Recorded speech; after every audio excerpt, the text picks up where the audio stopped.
In this tutorial, we're going to see how to set up conversion goals in Google Ads. Firstly, go to odds.google.com and log in with your credentials.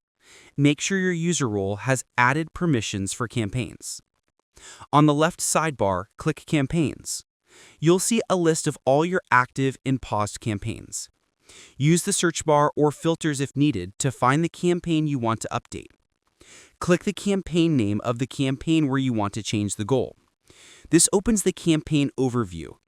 View dashboard in the campaign you view, click on Settings from the sidebar or tabs. This is where you can manage key aspects of your campaign.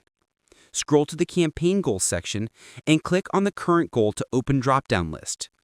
Choose your new goal like sales, leads, website traffic, product and brand consideration, brand awareness and reach, or promotion. Select the one that best matches your updated objective. And after selecting the new goal, double-check the settings and then click Save to confirm and apply the changes.